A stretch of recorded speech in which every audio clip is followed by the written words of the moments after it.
আসসালামু আলাইকুম গাইস, কি অবস্থা, কেমন আছেন? আশা করি আমাকে সবাই ভালো আছেন। আপনাদের দোয়ায় আমিও ভালো আছি। আমি এখন আপনাদেরকে মুরগির মাংস রান্না করে দেখাবো। সে পর্যন্ত আমার পাশেই থাকুন।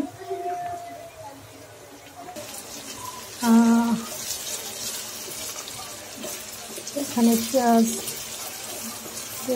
দিয়ে হচ্ছে পেঁয়াজটা বেরেস্তা করে নিচ্ছি। তো এখানে সব মশলা কষিয়ে তারপরে হচ্ছে এখানে মাংসটা ছেড়ে দিব।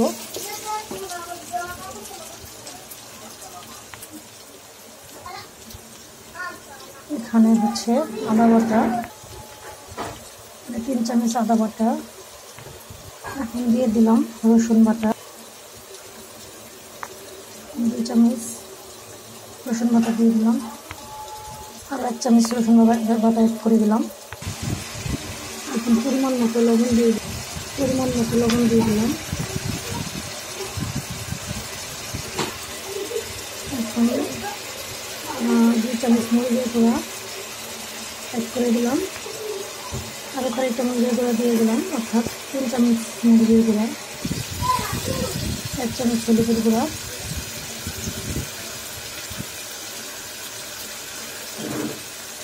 আরও খানিকটা দিয়ে দিলাম।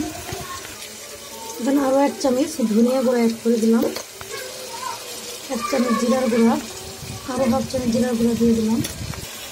আর এখন এর মধ্যে অল্প একটু পানি অ্যাড করে দিলাম, জাস্ট মশলাটা একটু কষানোর জন্য।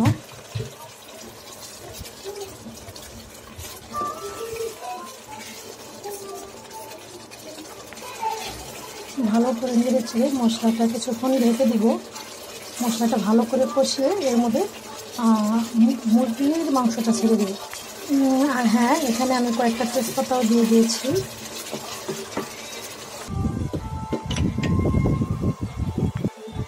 এখন ঢাকনাটা তুলে নিব, দেখি মশলাটা কষানো হয়েছে কিনা।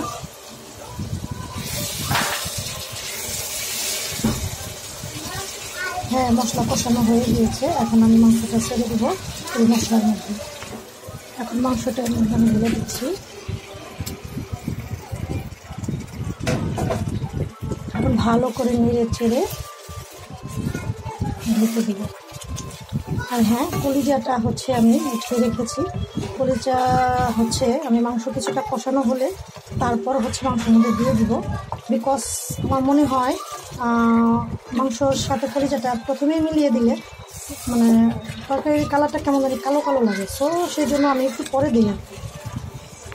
এখন মাংসটা কিছুক্ষণের জন্য ঢেকে দিব। এখন ঢাকনাটা তুলে নিব দেখবো মাংস কত দূর কেমনটা হলো আর কি। দেখতে পাচ্ছেন কালারটা কিন্তু সুন্দর হয়েছে, মনে হচ্ছে মজা হবে। আপনাদের কি মনে হচ্ছে? আর এখানে হচ্ছে এই তো কয়েকটা দারচিনির পিস দিয়ে দিলাম, আর এখন এর মধ্যে কয়েকটা এলাচি অ্যাড করে দিব। আর এখন এর মধ্যে আমি 3টা লং আর 5-6টা এলাচি অ্যাড করে দিলাম। ভালো করে নেড়ে চেড়ে আবার একটু হালকা ঢেকে দেবো। মাংসটা ধোতে বেশি টাইম লাগবে না, বিকজ অতটা পানিও দিতে হবে না, অর্থাৎ ঝোল অ্যাড করতে হবে না। কারণ হচ্ছে অনেকটা ঝোল কিন্তু কষাতে গিয়ে এমনিতেই মাংস থেকে উঠে গেছে।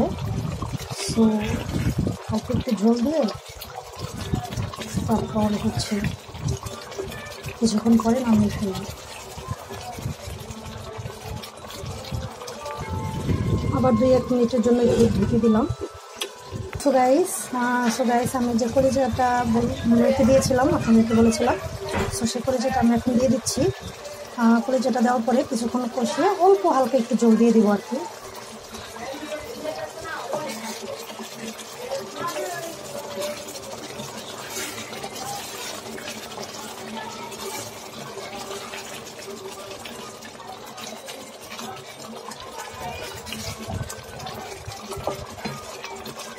তরকারির কালারটা কিন্তু ভীষণ সুন্দর হয়েছে, মনে হচ্ছে আলাদার মধ্যে মজা হবে।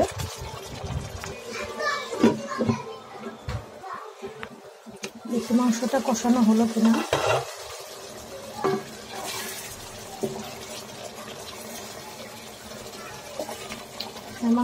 মাংস কষানোটা হয়ে গিয়েছে। এখন হালকা একটু জল দিয়ে দিবে এর মধ্যে। জাস্ট এটুকুই, আর জল দেওয়ার প্রয়োজন হবে না, বিকজ মুরগির মাংস যতটুকু জল উঠেছিল বাস তাতে পরিপূর্ণ হয়ে গিয়েছে। হালকা একটু দিলাম, আর 2-1 মিনিট ঢেকে দিব, তারপর হচ্ছে আবার ফিরে আসবো আপনাদের মাঝে। এখন দেখবো মাংসটা হয়েছে কিনা, মনে হয় হয়ে গিয়েছে। এখন আমি লবণটা টেস্ট করব এবং হচ্ছে একটু ভাজা জিরার গুঁড়া দিয়ে তরকারিটা নামিয়ে ফেলবো।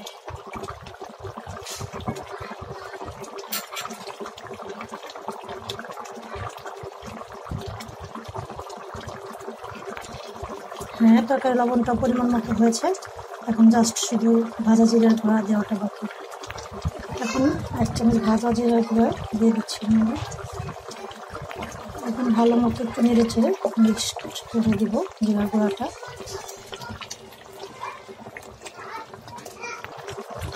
আমার তরকারিটা হয়ে গিয়েছে, এখন নামিয়ে ফেলবো।